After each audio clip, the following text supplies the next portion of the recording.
પહેલા તો રાઘવજી અને આ યુવાનો વચ્ચે મને આમંત્રિત કરીને બોલવાનો મોકો આપ્યો એના માટે આભાર.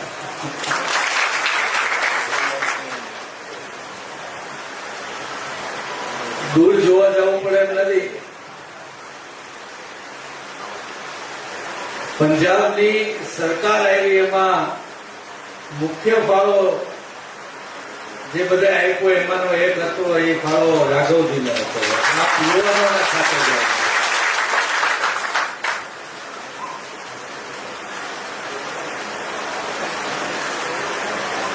હવે આજના યુવાનોના વડીલ કહેવાય. એટલે આમ હમણાં આમ આદમી પાર્ટીમાં આવ્યો પછી એવું લાગે છે કે હું યુવાન ન કહેવાય. કોંગ્રેસમાં હતો ત્યારે તો 55-60 વર્ષે માણસ યુવાન થાય, રાજકીય રીતે યુવાન થાય. પછી વારો આવશે કે નહીં થાય. પણ આમ આદમી પાર્ટીના સ્ટેજ ઉપર જુઓ ને તો એના આગેવાન પણ યુવાનો હોય છે. એની મજા છે.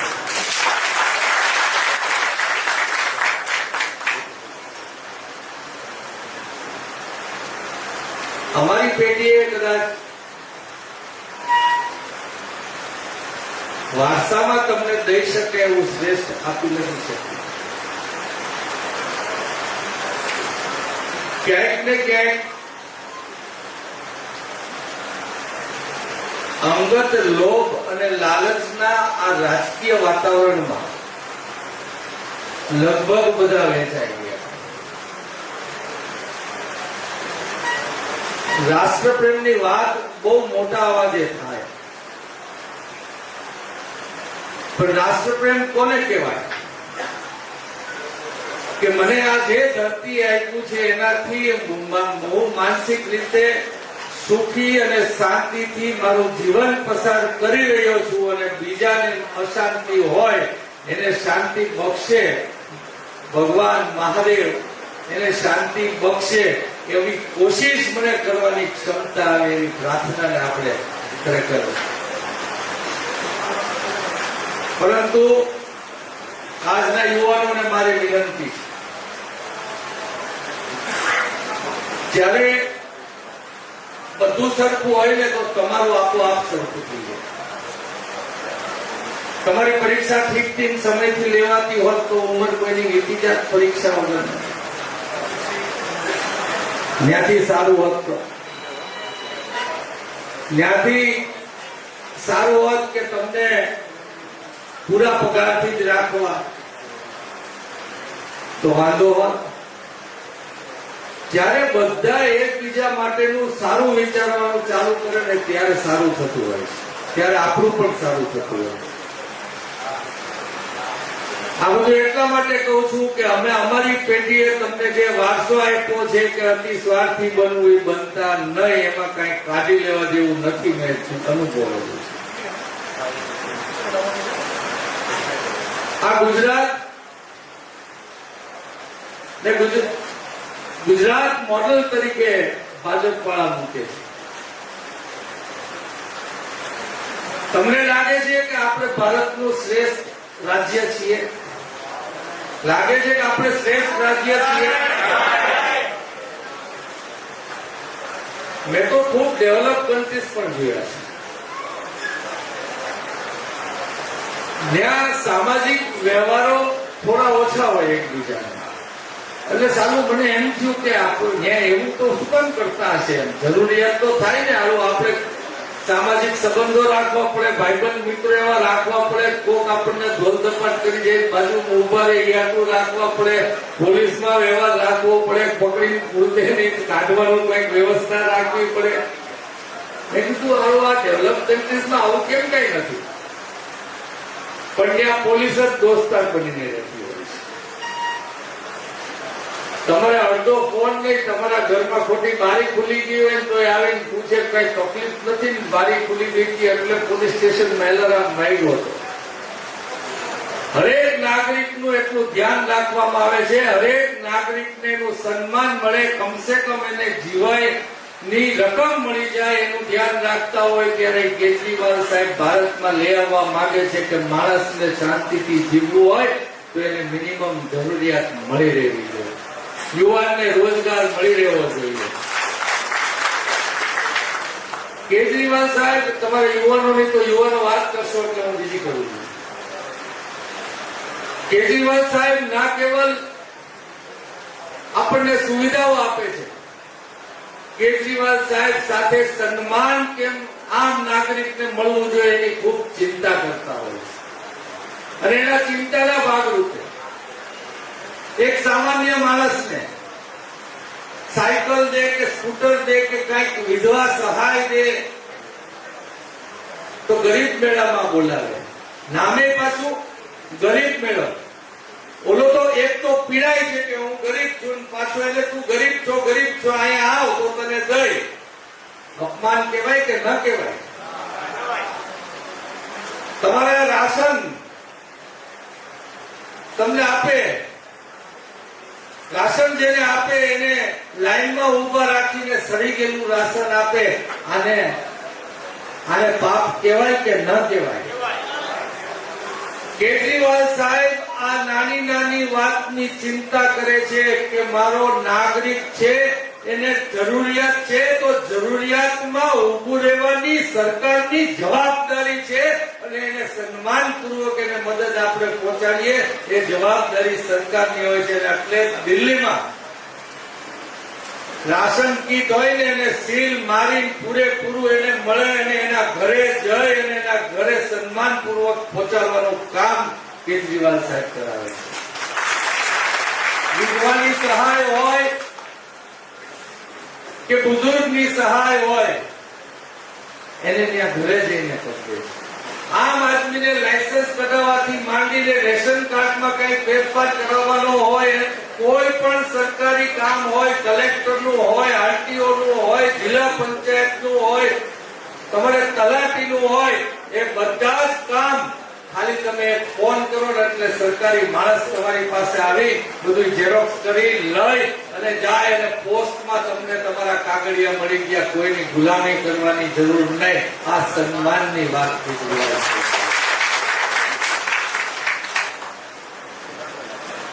આપણા જ પૈસે આપણને જ ગુલામ બનાવવાના.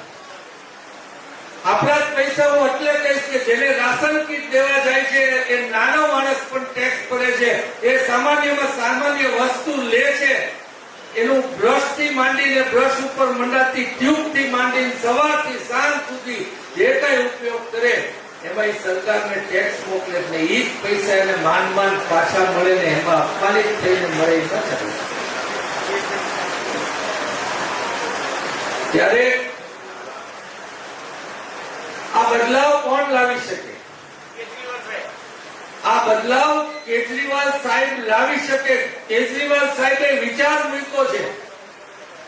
કેજરીવાલ સાહેબે વિચાર મૂક્યો છે કે આ વિચાર ઉપર હાલશો તો તમને બદલાવ દેખાશે.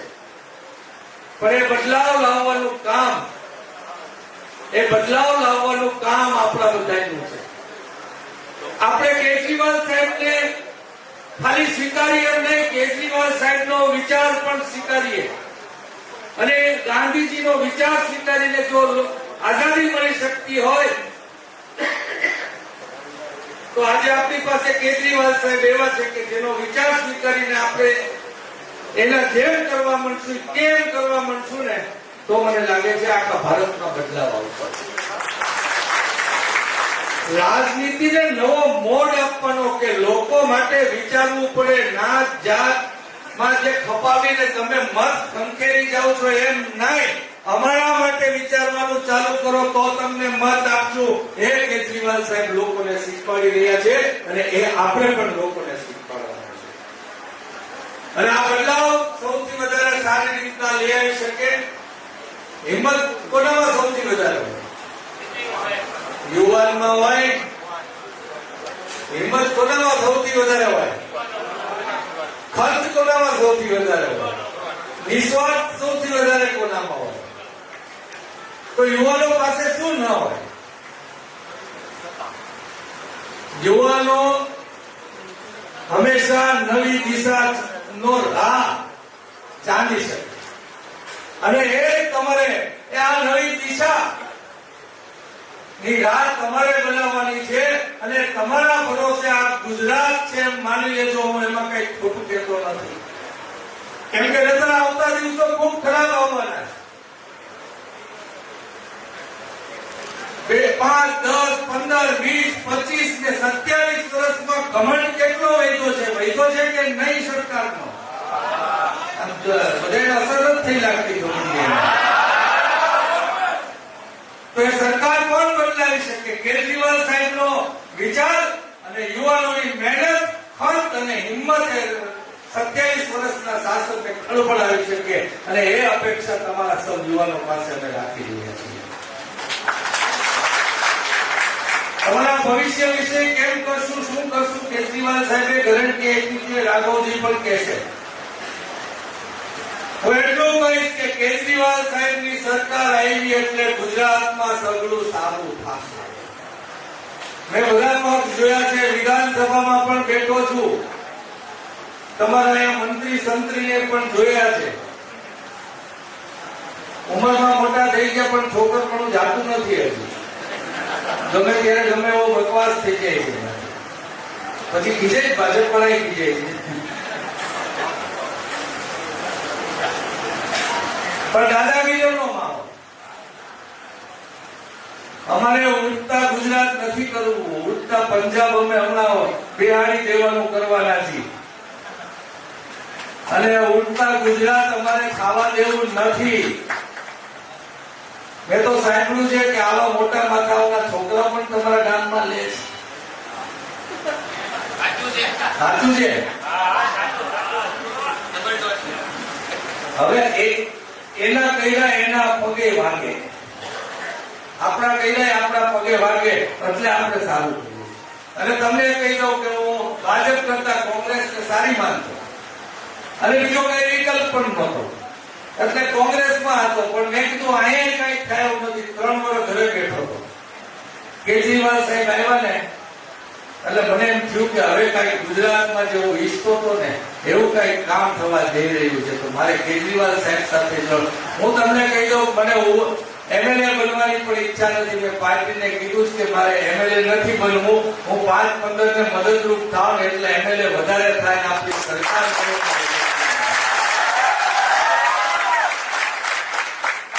આજે હું તમને વિનંતી કરું છું,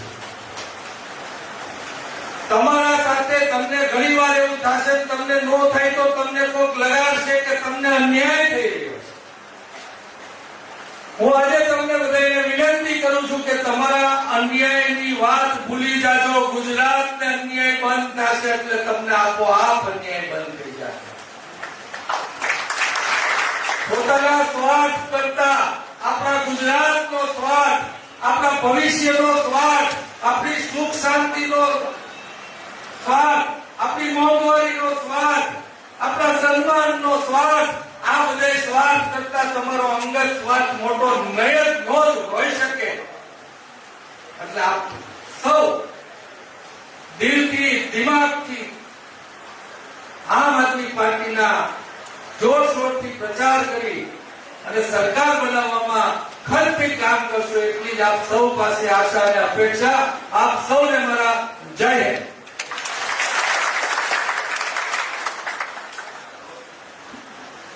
ખૂબ આભાર ઇન્દ્રનીલભાઈનું. યોગ્ય માર્ગદર્શન અને અનુભવવાળું માર્ગદર્શન મળે તો કોઈ પણ જે પણ મુશ્કેલી હોય એને આપણે આરામથી પહોંચી વળીએ. તો હવે વધારે ટાઈમ નહીં લઉં. જે યુદ્ધની વાત આવે તો રાજકીય યુદ્ધ ચાલુ થઈ ગયું ગુજરાતમાં. તો રાજકીય યુદ્ધ ત્યારે ચાલુ થયું હોય તો યુવા બ્રિગેડના સરસેનાપતિ એટલે કે રાઘવ ચડ્ડાજી નું હું થોડી લીટીઓમાં એમને વર્ણવીશ, કેમ કે પંજાબથી છે. તો ગુરુ ગોવિંદસિંહે કીધેલું બહુ સારા વાક્ય કીધેલા, અને એ પોતાના યુદ્ધના સમયમાં કીધેલા કે ચીડિયા નાલે બાંસ લડાવા, ચીડિયા નાલે બાંસ લડાવા, 1.25 લાખ से 1 लड़ावा, 1.25 लाख से 1 लड़ावा, ईगलનું મેં શેર બનાવા, તા ગુરુ ગોવિંદસિંહ નામ ધરાવા. જો યોગ્ય માર્ગદર્શન અને રાઘવ ચડ્ડા જેવા સારા નેતા, જે યુથનું આઇકોન છે આજે ભારતનું, એવા યોગ્ય નેતાઓનું આપણને માર્ગદર્શન મળી રહેશે તો ગુજરાત સર કરવું એ બહુ મોટી વાત નથી મારી માટે. તો હું રાઘવજીને વેલકમ કરીશ કે ભાવનગરના યુવાનોને સંબોધે અને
आज भावनगर की इस ऐतिहासिक धरती पर आकर और आप सबसे एक परिवर्तन यात्रा की शुरुआत करने का मौका मिला, उसके लिए मैं भावनगर जिले के आम आदमी पार्टी के एक एक कार्यकर्ता का शुक्रगुजार हूं। आप सबका बहुत बहुत आभार। हम सब इतिहास के पन्नों में पढ़ा करते थे कि भावनगर एक ऐसे इलाके का नाम है जिसने जब भारत का निर्माण हो रहा था तो सबसे पहले भारत में जुड़ने का, अपने प्रांत को भारत से जोड़ने का फैसला लिया था। इसका मतलब यह है कि भावनगर के लोग वो लोग हैं जो नई शुरुआत करने से पहले, एक नया रिश्ता बनाने से पहले मजबूत भारत की नींव रखने में सबसे आगे खड़े होते हैं, लाइन में सबसे आगे खड़े होते हैं। और आज से करीब करीब 75-76 साल पहले हुआ, जब भावनगर अखंड भारत का पहला इलाका बनकर भारत से जुड़ा, उस ऐतिहासिक लम्हे की याद दिलाते हुए आप सबसे अनुरोध करना चाहता हूं कि एक नए गुजरात और एक नए भारत, एक मजबूत गुजरात, एक मजबूत भारत और एक परिवर्तन वाले गुजरात के लिए भी सबसे पहले मेरे भावनगर के लोगों को आगे आना होगा। सबसे पहले आप सबको आगे आना होगा। मैं यहां आया करीब 10 साल बाद आया। कई लोगों से मिलने का मौका मिला, बात करी, सड़क पे चलते लोगों से, युवाओं से, बुजुर्गों से, महिलाओं से, सबसे बात करी। और बड़ा दुख हुआ ये जानकर कि भावनगर, जिसने भारत को बड़े बड़े नेता दिए, भारत को बड़े बड़े मंत्री दिए, गुजरात के शिक्षा मंत्री से लेकर मौजूदा केंद्रीय स्वास्थ्य मंत्री तक सब भावनगर से आते हैं। लेकिन दुख की बात यह है कि ना मौजूदा गुजरात शिक्षा मंत्री ने भावनगर को अच्छे स्कूल दिए और ना ही मौजूदा केंद्रीय स्वास्थ्य मंत्री ने भावनगर को अच्छे अस्पताल दिए। ये दुर्भाग्य रहा। भावनगर ने तो और सौराष्ट्र ने तो देश को बहुत कुछ दिया, लेकिन देश के नेताओं ने आप लोगों को, इस इलाके को वो सम्मान नहीं दिया जो देना चाहिए था। मैं पिछले कई दिनों से सौराष्ट्र में घूम रहा हूं। इससे पहले वाला दौरा भी मैं सौराष्ट्र में कर गया, लोगों से मिला, बात करी और एक ऐसी भावना आई मन में, ऐसा भाव आया कि न जाने क्यों भाजपा की सरकार ने, गुजरात में बैठी सरकार ने स्वराष्ट्र के साथ एक सौतेला व्यवहार किया। और इसीलिए मैं कहता हूं कि भाजपा ने जो सौतेला स्वराष्ट्र बनाया, उसे आम आदमी पार्टी और अरविंद केजरीवाल एक सुनहरा स्वराष्ट्र बनाएंगे, एक मजबूत स्वराष्ट्र बनाएंगे, जिसकी शुरुआत भावनगर से होगी। साथियों, पिछले 27 साल से इस प्रदेश में भारतीय जनता पार्टी की सरकार है। 27 साल से एक ही पार्टी की सरकार चली आ रही है। आज ये यूथ टाउन हॉल है, बहुत सारे युवा मेरे सामने बैठे हैं। ये ऐसे युवा हैं जिनके पीछे हजारों युवा खड़े हैं, एक एक युवा के पीछे हजारों युवा और खड़े हैं। मैं आपसे पूछना चाहता हूं, जो यहां बैठे 25 साल, 27 साल, 28 साल, 30 साल, 32 साल का, 35 साल का युवा है, आप जब से पैदा हुए या जब से होश संभाला, आपने और हमने गुजरात में एक ही पार्टी की सरकार देखी। गलत तो नहीं कह रहा जी? एक ही पार्टी की सरकार देखी। मैं आज ये कहना चाहता हूं कि एक ही पार्टी की थकी हुई अहंकारी सरकार देख देख कर गुजरात का युवा ऊब गया है, थक गया है। एक ही रंग की शर्ट भी अगर 27 साल पहनो ना, तो इंसान बोर हो जाता है। और यहां तो थकी हुई अहंकारी सरकार है। इसलिए मैं आपसे आज ये अनुरोध करने आया हूं कि बदलाव के लिए, परिवर्तन के लिए ये जरूरी है कि इस बार चाहे कोई बीजेपी का समर्थक रहा हो, कांग्रेस का समर्थक रहा हो, निर्दलीय समर्थक रहा हो, सारे लोग परिवर्तन की छतरी के नीचे आ जाओ और सारे जने मिलकर इस बार झाड़ू का बटन दबाकर आम आदमी पार्टी को जिताओ। साथियों, जब से गुजरात बना तब से गुजरात में 35 साल, शुरुआती 35 साल कांग्रेस पार्टी की सरकार रही और 35 साल के बाद लगातार 27 साल भाजपा की सरकार रही, जो आज तक चली आ रही। यानी गुजरात के लोगों ने, गुजराती मतदाता ने 35 साल कांग्रेस को मौका दिया, फिर 27 साल भाजपा को मौका दिया। ना 35 साल कांग्रेस ने आपकी जिंदगी बेहतर करी, ना 27 साल भाजपा ने आपके लिए कुछ बेहतरी का काम किया। जब 35 साल कांग्रेस कुछ नहीं कर पाई और 27 साल भाजपा कुछ नहीं कर पाई, तो ये 5 साल केजरीवाल को भी देकर देखो, ट्राई कर देखो। मैं आपको विश्वास दिलाता हूं कि जैसे आम आदमी पार्टी ने दिल्ली के अंदर बिजली हो, पानी हो, शिक्षा हो, स्वास्थ्य हो, युवाओं के लिए रोजगार हो, महिलाओं के लिए मुफ्त बस यात्रा हो, बुजुर्गों के लिए तीर्थ यात्रा हो, हर चीज में, हर क्षेत्र में शानदार काम करके एक केजरीवाल मॉडल ऑफ गवर्नेंस दिखाया। जब एक बार केजरीवाल मॉडल ऑफ गवर्नेंस की लत लग जाएगी ना आपको, तो हर बार चुनाव वाले दिन उंगली अपने आप झाड़ू के बटन पर जाएगी और झाड़ू का निशान दबेगा। मैं आपको इतना जरूर कह सकता हूं कि जब दिल्ली के लोग 15 साल पुरानी कांग्रेस की सरकार लगातार 5 साल, फिर 5 साल, फिर 5 साल, 15 साल पुरानी कांग्रेस की सरकार को उखाड़ फेंक सकते हैं और आई लव यू केजरीवाल बोलकर आम आदमी पार्टी की सरकार बना सकते हैं, वैसे ही जैसे पंजाब के लोगों ने 50 साल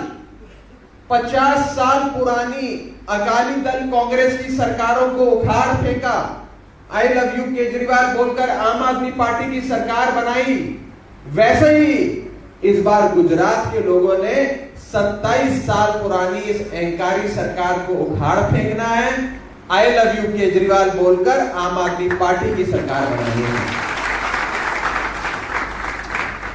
आज युवाओं के कई बड़े मुद्दे, गुजरात के युवाओं के, हम सबके सामने हैं। अखबारों में, किताबों में जरूर पढ़ा करते थे कि गुजरात को इंडस्ट्री स्टेट कहा जाता है, यानी कि बड़े बड़े उद्योग, बड़ी बड़ी इंडस्ट्री, फैक्ट्रियां लगती है। और फैक्ट्री और इंडस्ट्री से मतलब होता है जहां फैक्ट्री इंडस्ट्री वहां रोजगार, जहां जहां इंडस्ट्री लगेगी, फैक्ट्री खुलेगी, वहां वहां हजारों लाखों लोगों को रोजगार मिलेगा।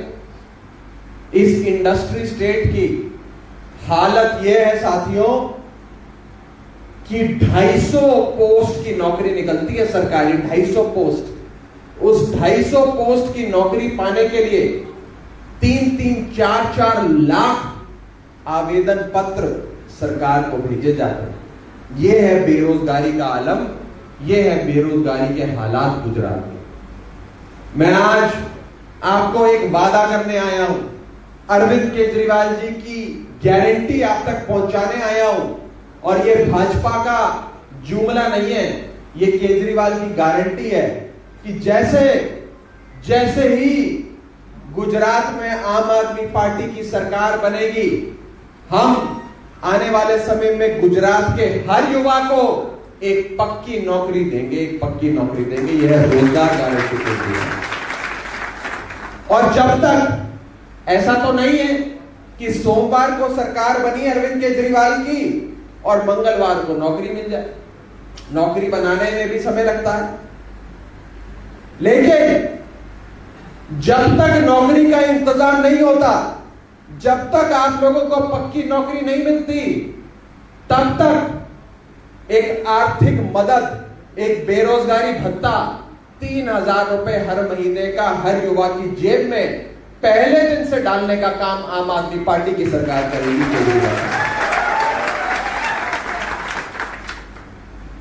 ये लोग कहते हैं कि युवाओं को 3-3 हजार रुपए दोगे तो सरकारी खजाना खाली हो जाएगा। युवाओं को 3-3 हजार रुपए दोगे तो ये रेवड़ियों का कल्चर पूरे हिंदुस्तान में फैल जाएगा। रेवड़ी सुना, रेवड़ी कल्चर चल रहा है आजकल, कह रहे हैं रेवड़ी हो गई, रेवड़ी हो गई, बहुत सारी रेवड़ी हो गई। मैं आज आपको कहना चाहता हूं, इस देश में 2 प्रकार की रेवड़ियां हैं। एक है भाजपा की रेवड़ी, एक है केजरीवाल की रेवड़ी। भाजपा की रेवड़ी में मंत्रियों को, सांसदों को, नेताओं को महीने की 4-4, 5-5 हजार यूनिट बिजली मुफ्त मिलती है।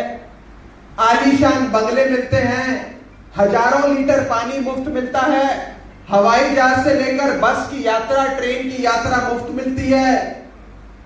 यह है भाजपा की रेवड़ी।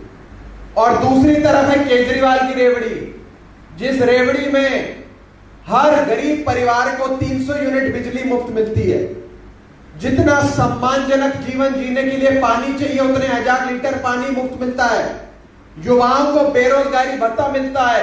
महिलाओं को 1000 रुपए की आर्थिक सहायता हर महीने मिलती है, ताकि सब सम्मान से सर उठाकर एक सम्मानजनक तरीके से अपना जीवन जी सके। ये 2 प्रकार की रेवड़ी है।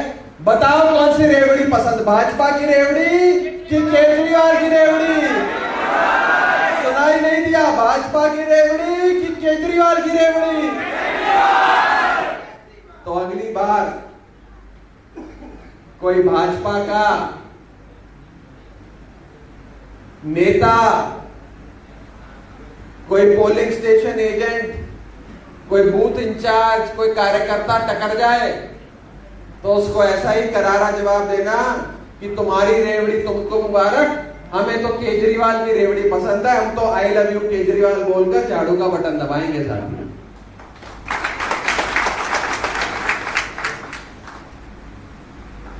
जब बेरोजगारी की गहराई में जाओ तो पता लगता है कि गुजरात का युवा तो बहुत मेहनती है, दिन रात पढ़ाई कर कर नौकरी के लिए एग्जाम लिखता है, एग्जाम देने की कोशिश करता है कि बढ़िया नंबर आएंगे, अच्छे मार्क्स मिलेंगे तो बढ़िया नौकरी मिलेगी। लेकिन ये गुजरात सरकार और गुजरात के नेताओं की फूटी नीयत के नतीजा है कि गुजरात में या तो पेपर लेट हो जाता है, जब होता है तो पेपर लीक हो जाता है, और जब फिर भी ना लेट हुआ ना लीक हुआ तो पेपर का नतीजा ही नहीं आता है, जिसके चलते गुजरात का युवा आज पेपर फूटने से इतना परेशान है कि कई लोगों ने तो आत्महत्या करने तक की कोशिश कर ली, कई युवा जाने चली गई। मैं आज इस युवा टाउन हॉल में अरविंद केजरीवाल जी की ओर से एक और गारंटी देकर जा रहा हूं कि जब आम आदमी पार्टी की सरकार गुजरात में बनेगी तो आम आदमी पार्टी और आम आदमी पार्टी की सरकार पेपर फूटने के खिलाफ एक मजबूत कानून लेकर आएगी और पेपर फूटने के लिए जिम्मेदार लोगों को सख्त से सख्त सजा देकर उनको जेल में डालने का काम करेगी सरकार। एक और समस्या, आज बड़ी समस्या गुजरात के युवाओं के सामने है। पहले ऐसा नहीं था, लेकिन आज गुजरात में नशे का, ड्रग्स की एक नई समस्या आन खड़ी है।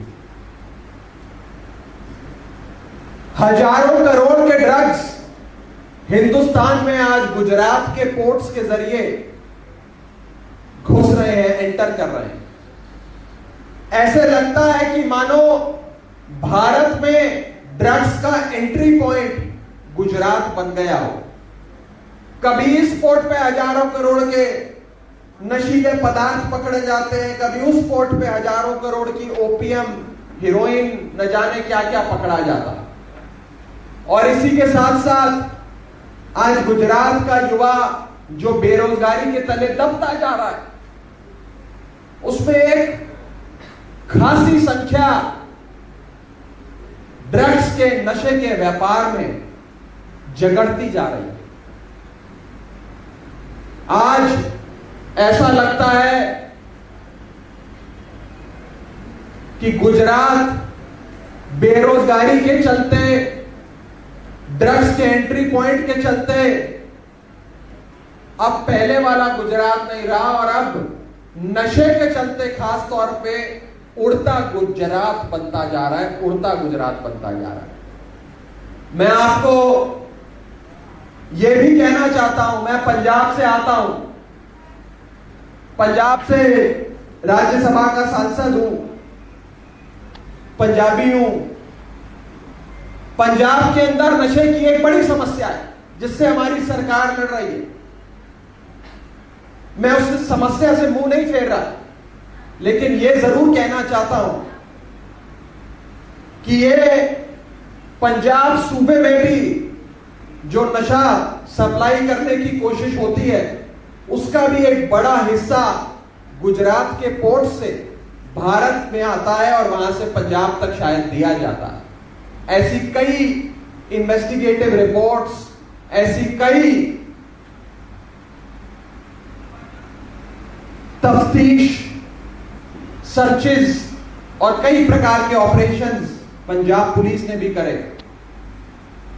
मैं आपको विश्वास दिलाता हूं कि जब आम आदमी पार्टी की सरकार बनेगी तो हम ये जो धारणा बनती जा रही है उड़ता गुजरात की, इसे बदलकर उड़ते गुजरात से उठते गुजरात की ओर जाएंगे, गुजरात को उठाएंगे। साथियों, युवाओं की इस आने वाले 2022 के गुजरात विधानसभा चुनाव में एक महत्वपूर्ण भूमिका है। वो भूमिका सिर्फ पर्चे बांटकर गुजरात की जनता को केजरीवाल को वोट देने की नहीं है, वो भूमिका उससे कहीं ज्यादा बड़ी है। आज हम एक ऐसे आधुनिक युग में चुनाव लड़ रहे हैं जहां पर प्रचार की सबसे बड़ी ताकत है सोशल मीडिया। आज जो बात सरल तरीके से आप सोशल मीडिया पर बोल सकते हो, फेसबुक हो, ट्विटर हो, इंस्टाग्राम हो, स्नैपचैट हो, व्हाट्सएप हो, जो चीज आप सोशल मीडिया के जरिए लोगों तक पहुंचा सकते हो, वो ताकत आज पर्चे बांटकर और पोस्टर चिपकाकर भी नहीं होती। और खास तौर पे गुजरात एक ऐसा सूबा, एक ऐसा प्रदेश है जिसमें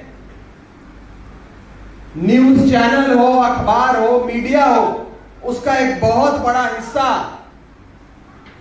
भारतीय जनता पार्टी के कहने पे चलता है। वो अपनी इच्छा से नहीं चलता, उन विचारों की भी मजबूरियां हैं, हम समझते हैं। उन विचारों पर भी बहुत दबाव बनाया जाता है, डंडे का दबाव, एफआईआर का दबाव, एजेंसी छोड़ने का दबाव, पैसे का दबाव, हर प्रकार का दबाव बनाकर एक बहुत बड़ा हिस्सा मेन स्ट्रीम मीडिया का भारतीय जनता पार्टी वालों ने खरीद रखा है। आज जब गुजरात में रात को 7 बजे 8 बजे न्यूज चैनल पर बहस होती है, डिबेट होती है, वो डिबेट अगर आम आदमी पार्टी के मुद्दे पर भी हो ना, तो एक खिड़की में भाजपा का एंकर बैठा होता है, दूसरी खिड़की में भारतीय जनता पार्टी का समर्थक बैठा होता है, तीसरी खिड़की में आरएसएस का विचारक बैठा होता है, चौथी खिड़की में भाजपा का अधिकृत प्रवक्ता बैठा होता है, पांचवी खिड़की में एक भाजपा के पेरोल पे लिया गया कथाकथित पत्रकार बैठा होता है, और छठा और सातवां उस न्यूज चैनल के 1-2 पत्रकार होते हैं जो पहले से ही भाजपा के इशारे पे काम कर रहे हैं। ये लोग कांग्रेस के प्रवक्ताओं को तो फिर बुला लेते, लेकिन आम आदमी पार्टी वालों को नहीं बुलाते, डरते हैं उससे। ठीक कहा आपने, डरते हैं उससे। इसीलिए आज मैं आप सबसे हाथ जोड़कर ये कहना चाहता हूं कि अपनी अपनी जिम्मेदारियां समझो, अपने स्मार्टफोन की ताकत को समझो, और रोजाना सोशल मीडिया पे आम आदमी पार्टी के लिए वोट मांगते हुए मजबूती से कैंपेन करो। ये चुनाव मैंने या मंच पे बैठे लोगों ने नहीं लड़ना, ये चुनाव आप सब ने लड़ना है, अपने स्मार्टफोन की ताकत से लड़ना है। हाथ खड़ा करके बताओ जो लोग सोशल मीडिया पे भारतीय जनता पार्टी को जवाब देंगे और आम आदमी पार्टी का साथ देंगे। बहुत बढ़िया साथियों, एक और चीज जो आपने घर घर तक पहुंचानी है, यह चुनाव कांग्रेस पार्टी नहीं लड़ रही है। कांग्रेस पार्टी ने यह चुनाव लड़ने से मना कर दिया। कांग्रेस के लोग गुजरात में प्रचार भी नहीं कर रहे हैं। कांग्रेस आज के समय तमिलनाडु और केरल में प्रचार कर रही है। कांग्रेस थक गई है, कमजोर हो गई है, अब बेचारी आईसीयू में है, अस्पताल में अपना इलाज करा रही है। अब ये चुनाव सीधा आम आदमी पार्टी बनाम भारतीय जनता पार्टी हो गया है। और जो लोग परिवर्तन चाहते हैं, जो लोग ईमानदार सरकार चाहते हैं, जो लोग मुफ्त बिजली चाहते हैं, मुफ्त पानी चाहते हैं, जो लोग बुजुर्गों को मुफ्त की केजरीवाल की तीर्थ यात्रा चाहते हैं, जो लोग महिलाओं को मुफ्त की बस की यात्रा चाहते हैं, जो लोग युवाओं के लिए रोजगार चाहते हैं, जो लोग युवाओं के लिए रोजगार के लिए बेरोजगारी भत्ता चाहते हैं, जो लोग एक ईमानदार पढ़ी लिखी साफ नीयत वाली सरकार चाहते हैं, वो सारे जने परिवर्तन के लिए इस बार झाड़ू का बटन दबाना, आम आदमी पार्टी को जिताना साथी। आजकल भाजपा वाले पूरे गुजरात में घूम घूम कर केवल एक ही चीज बोलकर वोट मांग रहे हैं। लोग उनसे पूछते हैं, भाई तुम्हें वोट क्यों दे? 27 साल लगातार सरकार चलाने का मौका मिला, हमें क्या मिला? तुम्हें तो सत्ता मिल गई, तुम्हारे तो बच्चों के, रिश्तेदारों के, दोस्तों के महल बन गए, शॉपिंग मॉल बन गए, महंगी गाड़ियां आ गई, प्रॉपर्टी बन गई। हमें क्या मिला? तो भाजपा वाले कहते हैं हमें इसलिए वोट दो क्योंकि हम डबल इंजन की सरकार चलाएंगे, डबल इंजन की सरकार।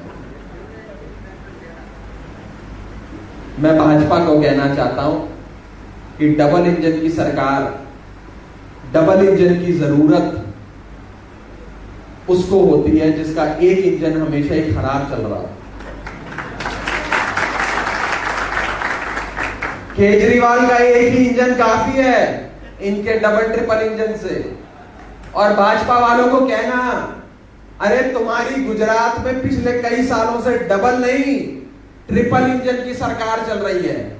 केंद्र में भी भाजपा, राज्य में भी Bhajpa, corporation, panchayat, municipal elections में भी भाजपा।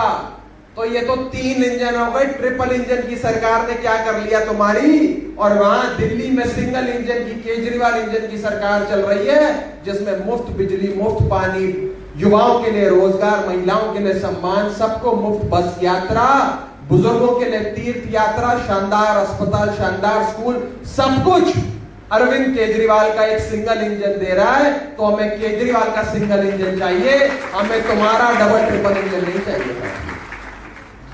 अब कोई भाजपा वाला मिल जाए ना तो उसको यही बोलना। और मैं यहां बैठे युवाओं को यह भी कहना चाहूंगा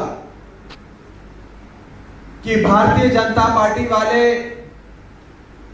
आज गुजरात विधानसभा के रण के मैदान में अगर किसी से लड़ाई लड़ रहे हैं, किसी को अपना प्रतिद्वंद्वी मान रहे हैं, तो वो सिर्फ आप लोग हो, आम आदमी पार्टी वाले। पूछो कैसे?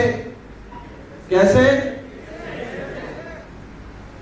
भाजपा सिर्फ आम आदमी पार्टी और अरविंद केजरीवाल के खिलाफ पोस्टर लगाती है। भाजपा सिर्फ आम आदमी पार्टी वालों के पोस्टर फाड़ती है।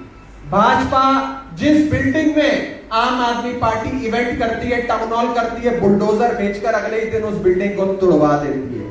भाजपा सिर्फ आम आदमी पार्टी के नेताओं के खिलाफ ही एफआईआर कराती है। भाजपा के गुंडे सिर्फ आम आदमी पार्टी के नेताओं को ही मारने पीटने आते हैं। सिर्फ आम आदमी पार्टी की रैलियां, स्टेज, पंडाल उखाड़ फेंकते हैं।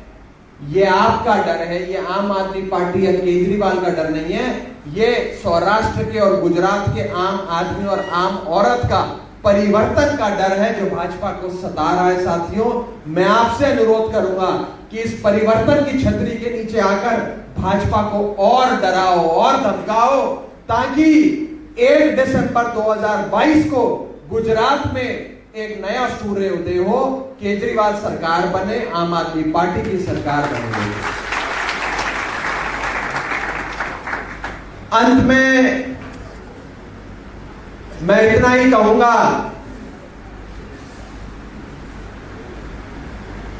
कि गुजरात के युवा,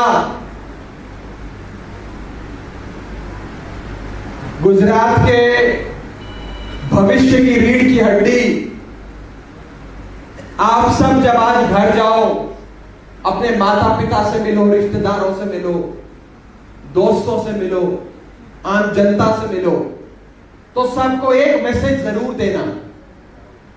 सबको कहना कि आज भारत की राजनीति एक ऐसे अहम मुकाम पे आकर खड़ी है जिसमें अगर आप लोगों ने आने वाले चुनाव में कांग्रेस को वोट दिया तो सोनिया गांधी का बेटा बड़ा आदमी बन जाएगा।